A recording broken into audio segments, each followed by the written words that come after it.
1, 2, 3.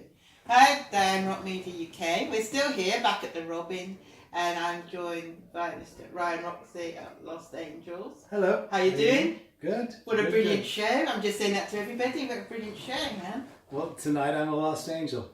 Tomorrow I don't know what I will be, but tonight I am a Lost Angel. How long have you been in Los Angeles?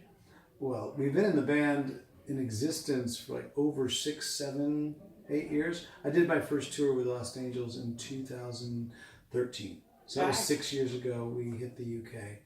And it's been a good idea for many, many years. That idea doesn't always transform itself into gigs, but it finally did on this UK tour. And it's been quite fun. Right. And your history, when did you start playing guitar? I tell people I played in about 100 bands, 98 you never heard of. But Try me. All right. All right. Well, tonight we played a lot of those bands that we all come from, our histories and stuff. But I would say the biggest band that I've been able to play with and be a part of and being part of his legacy is Alice Cooper. Brilliant. I play guitar for Alice Cooper. I also wrote and recorded an album with Slash called Slash's Snake Pit, and that album is called I probably Eight saw Life you with Band. Slash's Snake Pit. Perhaps you did? Yeah, I probably did, yeah. That was 100 haircuts ago. Yeah. And Alice always manages to get great guitarists, doesn't he? I know he does it. So, Well, I'll take the compliment. Thank you very much. I know this. I know that every single year that we get a new set list, it's challenging and pretty humbling to play a bunch of different eras of Alice Cooper guitar duos, whether it's the original band with Glenn Buxton and Michael Bruce, or whether it's Hunter Wagner. There's a lot of great guitar duos that have been throughout the years. he's over here at the moment. Have you bumped into him at all? Because he had been touring over here. Who's that? Alice. Yeah, I just did those shows. Yeah. I was on stage. Yeah. Yeah, there you go. I was a guitar player. Yeah, I didn't know. Wow. Well, there you go. Yeah, well, you don't have any information on me No, either. I haven't got any information. So, hello, I'm Ryan Roxie. Nice to meet you. And your name?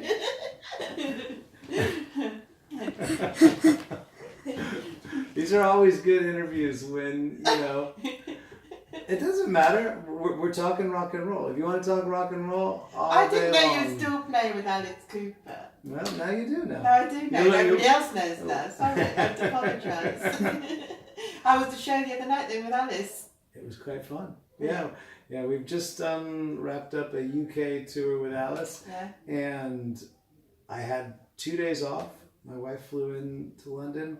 We were able to hang out for a couple days and then dove right into the Los Angeles. So we went from playing arenas and bigger venues all throughout the UK with Alice to these pub and club venues with Los Angeles. And both have been kind of very charming in their own ways. Obviously, it's very cool to play the big places that we played. We got to play the O2 just now, and just in Birmingham we played NEC. Do they call it NEC anymore?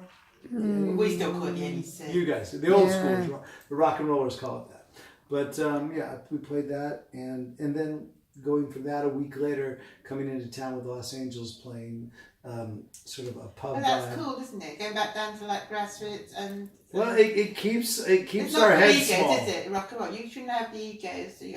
Nothing inside. Well, I think you gotta have a little bit of an ego. I mean, when your whole life you're told that it's impossible to do something, if you don't have a little bit of an ego and a little bit of confidence, it's always finding that line between confidence and arrogance that's important to toe. Because confidence, I think people admire. I think people are inspired by it. Arrogance, people just get turned off by it. And I've always tried to balance that line because I am confident in what I do as a performer, as a songwriter, as a guitar player. But every once in a while, you dip your toe into arrogance and you get bit by it. So after this tour with Los Angeles, what's the next plan for you then? The pipeline?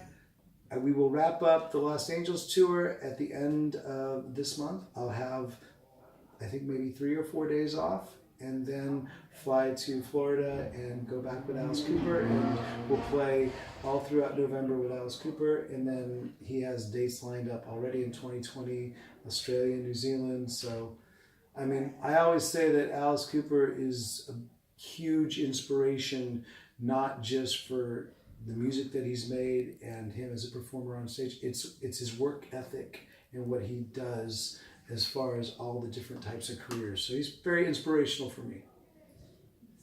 Yeah. So, what would you, as I said this to on the other side, when you started out in the music industry years ago, it's all changed now with Pretty all much. like downloading music and stuff. What would you say was the biggest difference then for you personally, like getting the music across?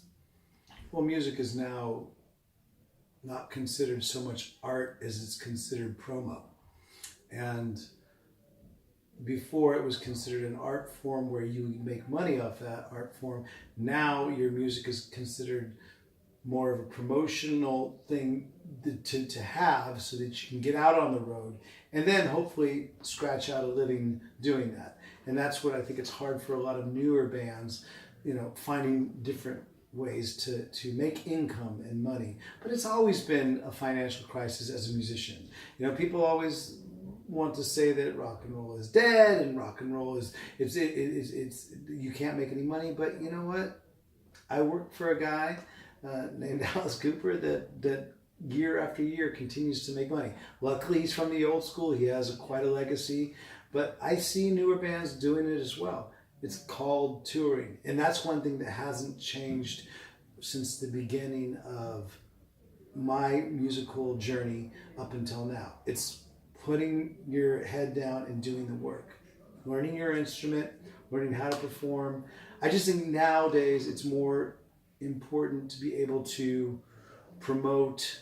It's all instant now, isn't it? Straight away. You can have that music straight away, and it's all. Yeah. People. It seems as though people don't want what's really good. They want what's next, and that's maybe perhaps the biggest thing that I try to steer away from, because I always want what's good. And if it takes some time to make something good, or if you have something good, you sort of milk it out. I have a solo album that I put out in 2018, and I've been able to sort of keep on releasing singles from it. I set a goal to put out each song as a music video and release it timely. So I'm still putting out those singles from that record because I really believe in the record, and anybody that wants to go and check it out can find me on YouTube, can find me on Spotify. But I only released it single by single digitally. For the old schoolers that want to buy the album and buy the CD, I have that available. They can get all 10 tracks at the same time.